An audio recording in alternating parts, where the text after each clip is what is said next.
Hey guys, welcome back to the channel. My name is Tosh Customs, and today we'll be looking at my custom Mezco Wonder Woman. The only thing that she's missing is her cape and her hands, and that's just because I didn't want to put them all out here. It would be a lot to keep in frame. But I also want to say before we start, Merry Christmas and Happy Holidays to any of you who are watching this when it gets uploaded, because this should be going up December 26th or 27th. And the reason why it's directly after the holidays is because this was a Christmas gift for my mom. Her favorite comic character is Wonder Woman, and 2 or 3 years ago now, I made her a Marvel Legends style Wonder Woman. And quite frankly, the figure just hasn't aged very well. My painting, my sculpting, my character design was just not where it's at now. I've gotten a lot better and I've grown a lot as an artist, and so it was time to revisit the character in a Mezco format. And so here we are, and I just wanted to share it with you guys because I'm really proud of it, and I hope you guys like it too. So to dive in, we'll go over accessories first. And so I will take Wonder Woman out of the way. I'll pop her head off as normal, and let's dive right in. I realize there's a collar piece up here, but we'll just look at that when we talk about the figure. So starting with the heads, ignore this hammer. This is just something I 3D printed, and I'm just using it as a headstand. But we have our two Wonder Woman heads right here. So something interesting that I ran into while making this figure comes in a little bit more in the body, but I just ended up realizing that I needed to repaint the skin tone because of some paint scratching and stuff like that. And so I ended up repainting the faces as well, and I think it was ultimately for the best. If you guys have the original Wonder Woman figure, you'll know that her skin tone is a little bit darker than what I have it at right now, and also her lips are done in a very, very bold red. And while that's cool, it could be a very classic Wonder Woman, I just didn't feel like she had the... I just wasn't interested in the look. Everything about it felt a little too bold and up front and in your face. And so when I repainted the head, I went for a little bit more natural look. I dug deep and summoned all the internal makeup artists sitting within me to do my best to get a very, very natural look. There's a slight blush on the cheeks there, a light pink lip, and I also highlighted it, if the camera focuses. Highlighted just a little bit of red on the inside there. You can see it on the very inner line of the lip right there. And I also did some like black eyeliner around the eyes to just make that pop a little bit more. And so same thing on the more angry head, her battle ready head maybe. She's got that grimace on. Same thing, the fully repainted skin. You get that blush on the cheek, as well as that pink lip with some of the red on the inside. And the interesting part about talking about paint rub and stuff was actually matching the skin tone. Because when we look at the hands, I didn't want to have to repaint the hands because the hands are very small. And if you guys know about hands at all, it's that when you put accessories in, there tends to be paint rub. So in realizing I had to repaint parts of the figure, and I wanted to repaint the face as well, I need to match this very, very close to the actual plastic that her hands are done in, because I don't want to repaint the hands, because then when I put her different weapons in, there's going to be rub. So if you look at it here, I think I matched it pretty well. I think it's basically 1-to-1, or nearly 1-to-1. I worked really hard to get a very, very close tone in there. And so it ended up working out pretty well. It took a couple tries. I had to reshade a lot of stuff, but I think I hit the mark pretty well there. And so just to make sure that, you know, the stuff that I had to repaint still looks like the plastic that was used, and just making sure there's some accuracy and consistency there.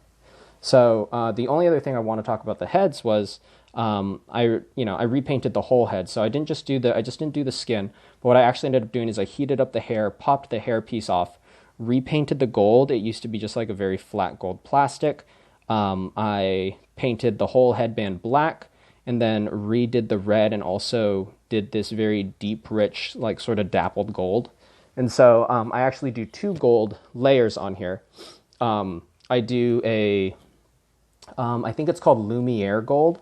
I do a Lumiere gold, and that gives a very deep color. And then what I do is I come over it with this pearlized gold, and that lightens everything up. And so the pearlized gold gives it the shimmer, but the Lumiere gold with the black undertone gives it also some depth in there. And so it looks like you get some nice pitting and some weathering and some, just some standard metallic wear and tear there.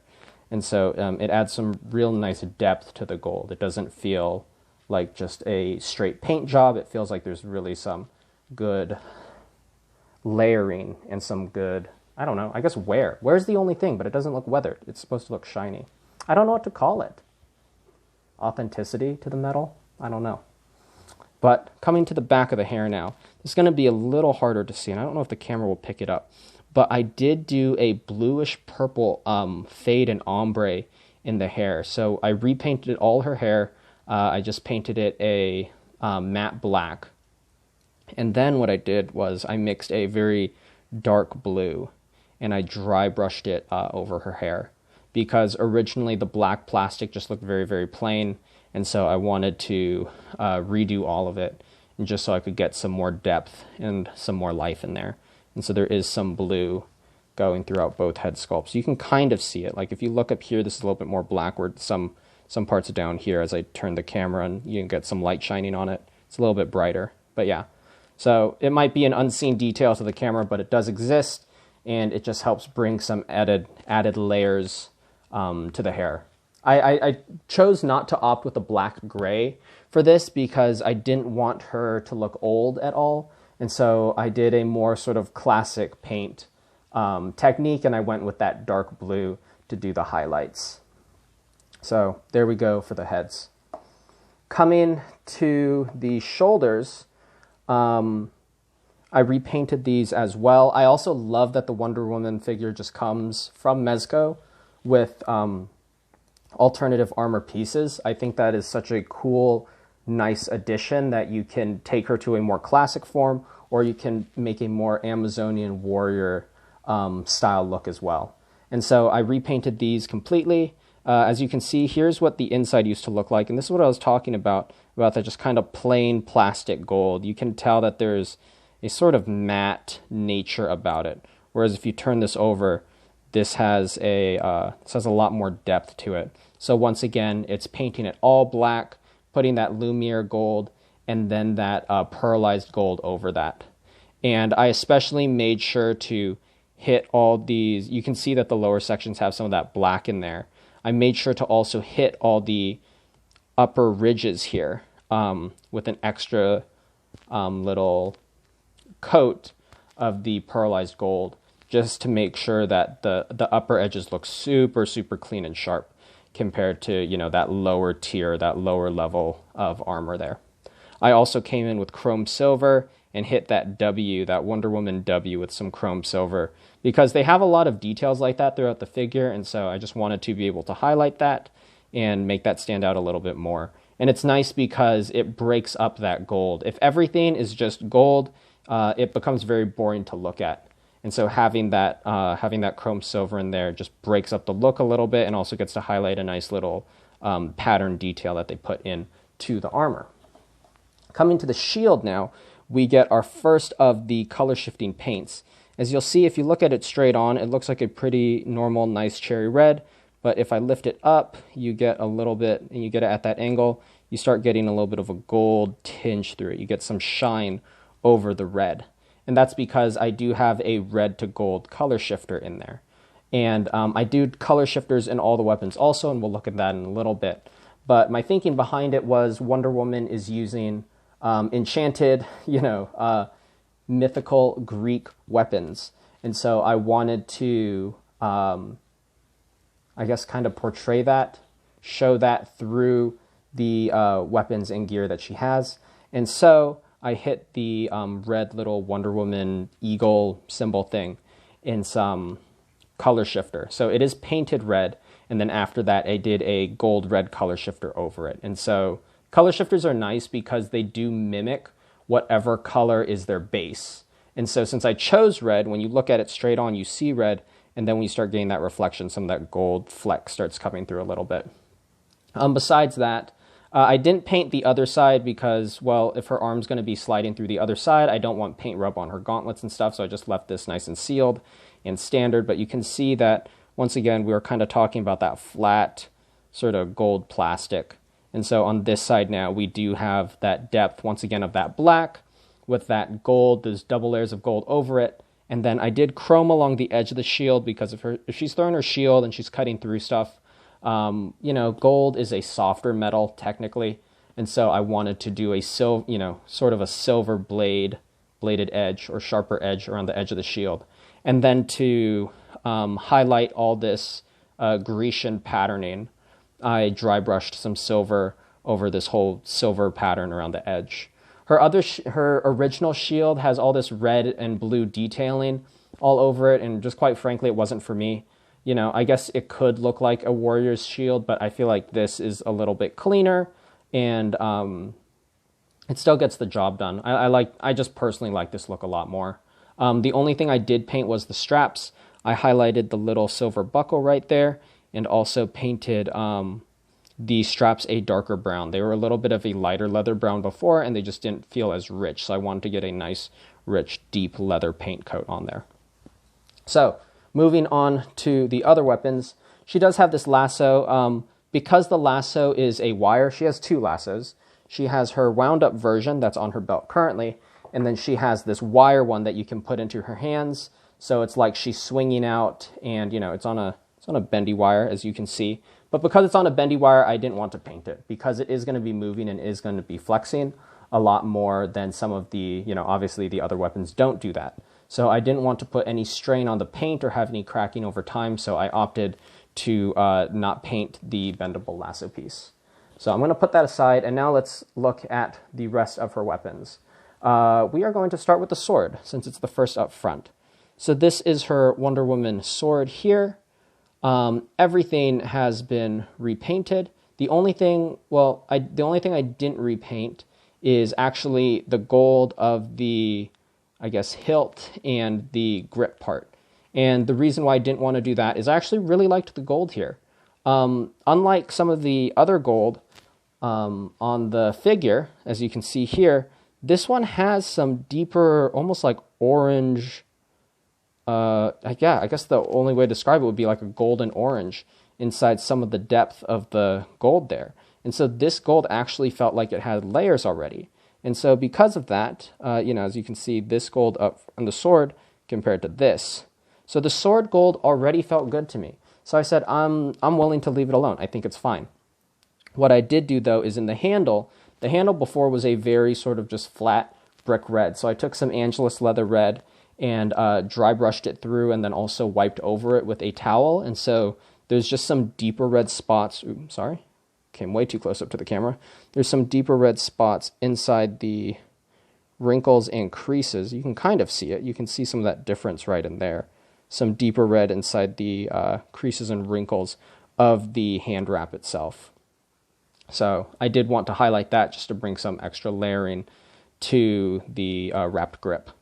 The big main attraction comes in the actual color shifter of the sword itself. So I painted the whole blade black first, and then I dry brushed it with a silver chrome. And then to get some extra shine, I came through with a blue to green color shifter. And so as you can see here, you get that nice blue and green shift over the silver. And I think that looks super, super good. Once again, just trying to get that enchanted look into her weapons. And the other two are designed after some sort of elemental properties, but honestly for this I was just kind of thinking of an enchanted Minecraft sword and how you get that kind of glow and shimmer over it, and so I wanted to be able to mimic that in some respects. So that is her sword. Coming to her axe now, this is the first of the elemental themed weapons. And so originally with her axe, it's just kind of big and gold. It's just big gold and silver, and it just wasn't doing it for me. It was okay, but it felt just all too plain overall. So once again, talking about some of the gold bits on the axe, once again, there's some good depth in there already. Sort of that, you know, orange, that orangish gold to then some lighter gold highlights over the metal. Mezco did a great job on it, so I didn't feel like there's any need to change it. The wood, however, was very, very light, and it had sculpted detail, but the sculpted detail didn't stick out. So I took some Angelus Leather Brown, and I put some Angelus Leather Brown wash into the cracks. And so it's hard to see on camera, but you do get some extra depth that wasn't there before. It felt a lot more flat and plastic before that. And so, you know, I know the lighting won't pick it up too well, and the camera won't pick it up too well. But in hand, if you saw it before, there is some, you know, you get some a little bit more exaggerated shadow now in the grain of the wood. I gave the same treatment to the wrap on the axe by washing some red into the cracks of it, and you can see it pretty nicely if the camera focuses again.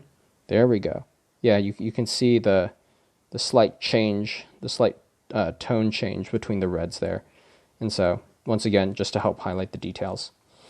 Coming to the main part of the axe, though, I wanted to have a more volcanic and fiery theme for this axe. You know, axes are supposed to hit hard and, you know, hit hard, hit loud, hit strong. And so what brings more force than a volcano or some fire? And so I wanted to kind of mimic some magma in a way in the axe itself. And so I painted everything black, and then I dry brushed this blade silver.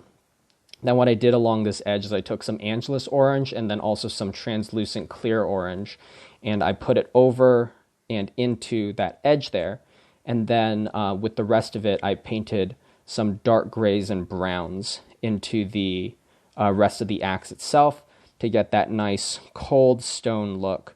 And as you can see in the cracks of the axe, you're getting some orange glow coming out of there as well.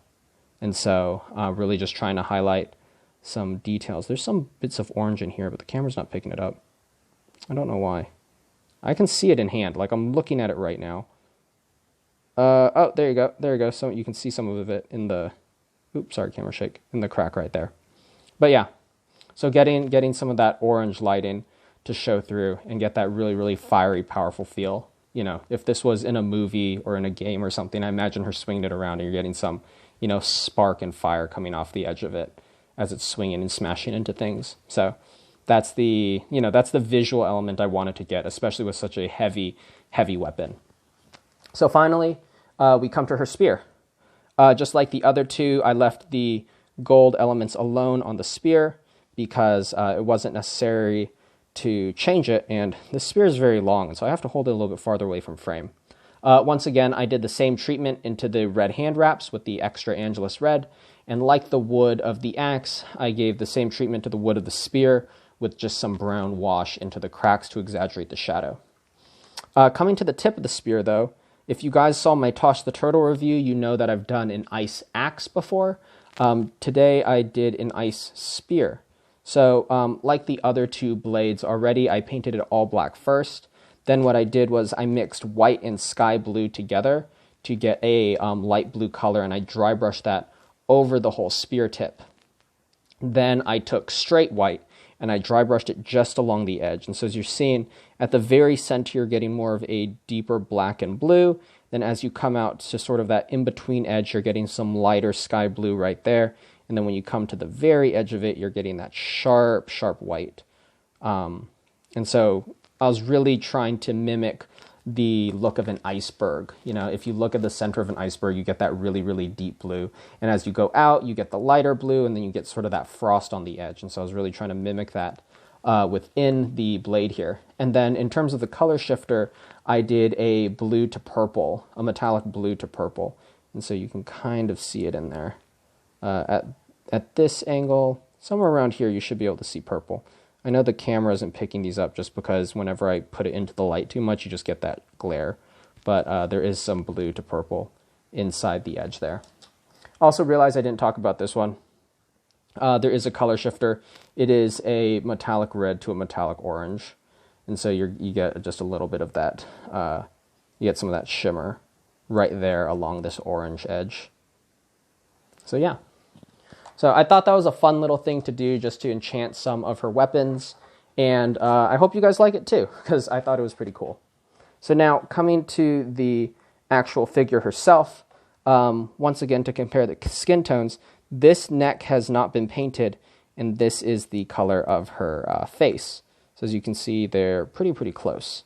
So once again, just trying to emphasize how I was working on mimicking and matching the skin tone there. So for Wonder Woman herself, what did I do? Because it is the Wonder Woman figure at heart. There are no part swaps. It is just the Wonder Woman figure modified. So my goal for this was to make a New 52-esque Wonder Woman. I love the New 52 design. I know New 52 is very contentious between fans about whether it was a good series or not, whether it was a good idea, but ultimately it was a reboot for the characters, and it was a chance for us to get some really cool suit designs, in my opinion. If anything else, they did a good job with remaking some classic costumes and giving some new life to it. And so this is my take on the New 52 suit, which you might also say is the DC animated suit, because I know she wears this a little bit also. So what I did was I had to take the figure apart first. And so I heated it up. I heated the body up. I popped the arms out. I popped the elbows off, as well as the joint here at the legs. And then I also had to like pop all her internal torso joint stuff off and pull out the this armor here. The way the armor works is there is like a block tab that sits inside the chest, and that's really the only thing that's holding the armor to her, except it sort of is just connected by pressure around the waist. Like the waist has a bump on it that kind of accentuates her hips so that the armor can kind of like sit on it, if that makes sense at all. So like right around here, there's a bump, and so the Wonder Woman armor just kind of like lands flat over that, and then you just plug that block tab like into the chest armor. And so that's how it sits normally. For me to redo it, I had to, when I was putting the shirt on and stuff, I had to shave down some of the block tab and just re-glue some stuff. And ultimately, it was just about repainting the armor and then heating it up and fitting it back on. But let's talk about how I did the New 52 suit. So I am no seamster, if that's the correct word. And so because of that, I hopped on eBay, bought a bodysuit that came with pants and a shirt, and it came in black originally. And so what I wanted to do is I wanted to highlight the different layers of the suit. So I put the suit onto her.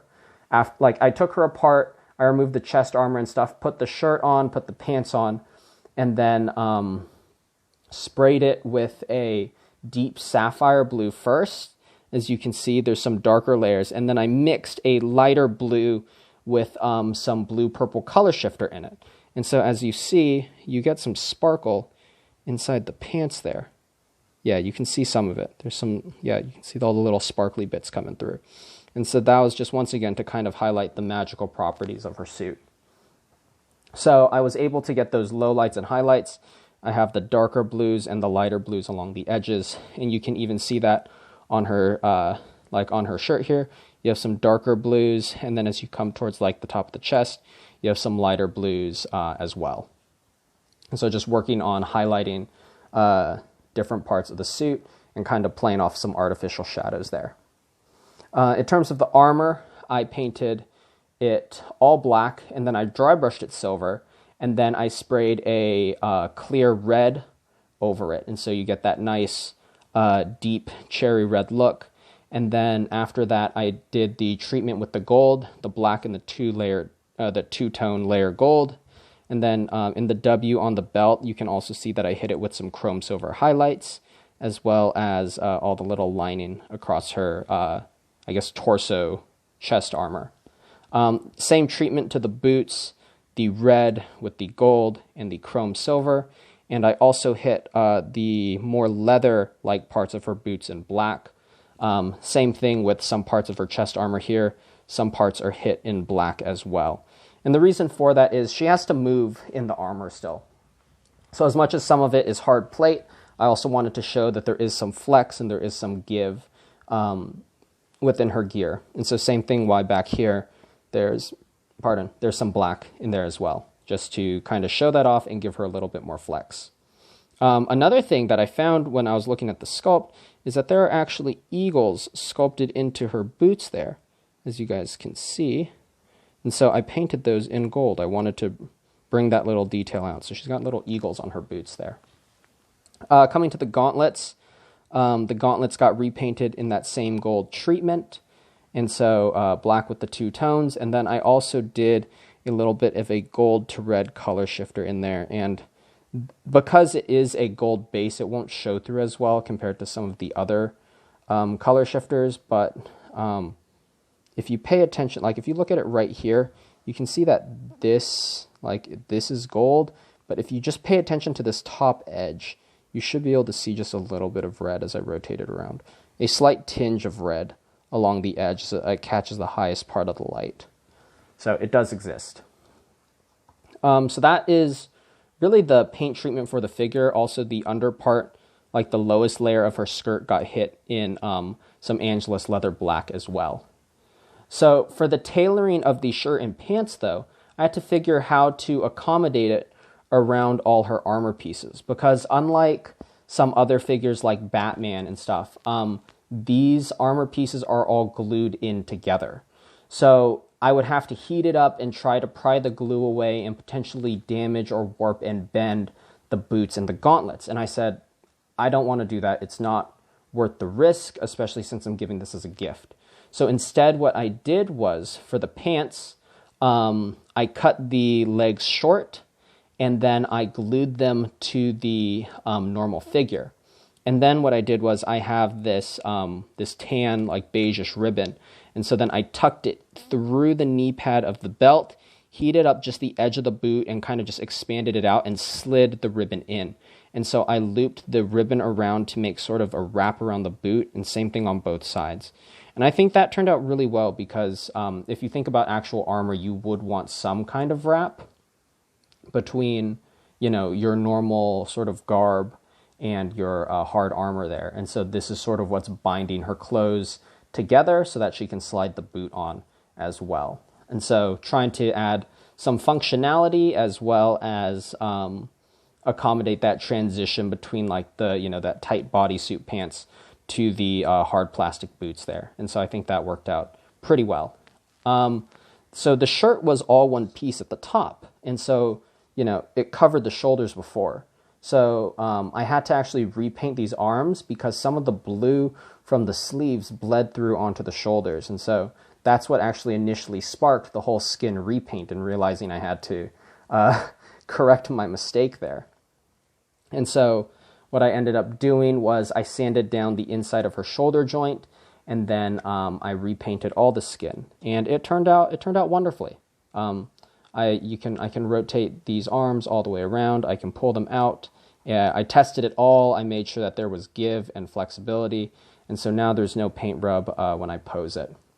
And then for the sleeves, what I ended up doing is, since I was making the sort of New 52 tank top look, I was cutting the shirt and then gluing it onto the inside of the shoulder joint.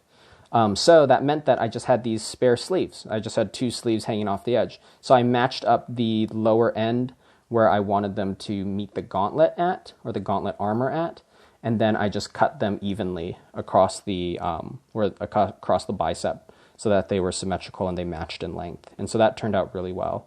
And then likewise, just the same thing that I did with the boots, I just lined up the blue fabric and glued it down. And so it was just a matter of matching the line like really cleanly to the gauntlet so that there was no gaps there. And it's nice since this is a more elastic fabric. It just pulls and bends with the arm, and it's super, super nice. I really like how it turned out. In terms of the shirt, it was just putting on the shirt and then just flexing the armor around it. It took some force and effort, honestly, but I think it turned out really, really well at the end of it. And so it was just about getting the fit right and then re-sliding the armor over the body with the shirt on. And honestly, it took, I had to like re-boil the armor and just kind of soften it up a couple times to get it to flex around with, you know, just to make the extra give for the fabric of the suit. And, you know, normally I would think I can just cut the suit at a certain point and leave it, but because of how far it drops down on the back of the armor, I wasn't able to alter the suit much because the suit actually does have to cover a joint. You can see there that there is a fold and that's because there is an upper torso joint there. So, but unfortunately, she doesn't really get to take advantage of it. Most of her torso is pretty frozen because of the armor, but the joint does exist, and so because of that, I couldn't sort of cut the shirt off early or anything. I have to run it all the way down to make everything seamless. The only other thing I have is her collar here. And once again, it got the same paint treatment as everything else, the black with the gold. And then what I chose to do is highlight the upper edge of the collar in silver, because that helps break up the gold, what's majority gold. And then I also highlighted some other bits along the front of the collar in silver as well. And so really trying to use the silver in the suit as an accent color to highlight details and to also break up the monotony of gold. If you have too much gold, or really just too much of any color, all lined up back to back, you lose the details. Visually, it looks all the same, and so you're just going to gloss over it. And so purposely putting the silver in the collar so it makes a definitive cut between the neck and then the gold armor. You can see where the gold stops, starts and stops because of that silver in the collar right there. Same thing with some of the red armor here. It's that you just don't kind of gloss over the details and go, oh, it's all red blob. Having the silver lines, the silver lines add direction and, create that visual V look so that, the waist looks like it's tightening. It is tightening, but it helps accentuate that. And then likewise, adding the silver there really picks out those directional lines. And, in the W, obviously, we're trying to pick out the Wonder Woman logo.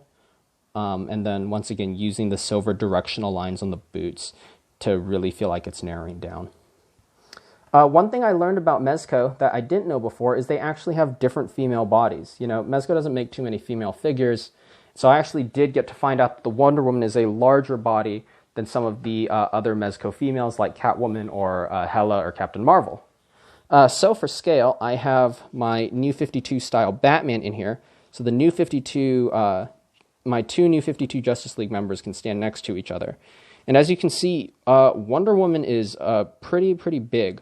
She's not nearly as tall as Batman, but she's almost there. She's a tad off from being as tall as Batman. So, in the real world, if Batman's 6'4" or whatever, she's coming in right there at 6'3". She's very, very tall, very, very strong. And I really like that they re-sculpted the body and put in the work to show, the shoulder muscle and to make her legs and her calves really large. There's a lot of female figures that are slender, but Mezco did their due diligence in making this figure and really gave her the body of a superhero.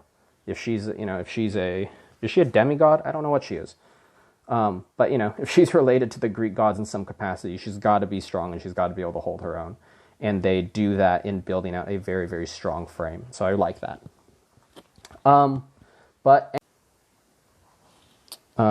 Sorry, the video cut out. I was saying, let's put her armor on so that you guys can see what the figure looks like before the video ends. So we have her classic Amazonian armor on. I just switched out the hand to be a grasping hand. And now let's put her classic sword in her hand. Obviously, we got that nice new enchanted shiny blade. Let's get her into a battle pose, and then maybe we can get the shield in there as well. Get her holding that. Get her hand in that last strap. There we go. Oop, that shield does not want to stay. I think I need a different hand, but we're not going to deal with it right now. As you can see, here we have her in all her Amazonian Wonder Woman glory. And I think it looks really, really cool. I'm really a fan of the New 52 colors and design. I like it because it's also not nearly as showy as some of the other Wonder Woman designs. Some Wonder Woman designs really lean into the cleavage and, the short skirt and everything. And, it was a different time in terms of comics. But I like that this does kind of address some functionality. You would want to be wearing pants. You would want to be, covering your chest up so that you have some kind of layer of protection. Once again, granted, she is sort of like a demigod. But, functionality, the presence of a warrior does matter. And so I like that, I like that the new 52 design did some of that. So yeah, I hope you guys enjoyed this review. Thank you all for watching, and I hope you guys have a wonderful holiday with your family, with your friends, and I hope you all stay safe and have a great time. So I will catch you all in the next video, and the next time I see you guys will be in 2022, which is crazy. So I'm going to say it now. Happy New Year as well, and take care.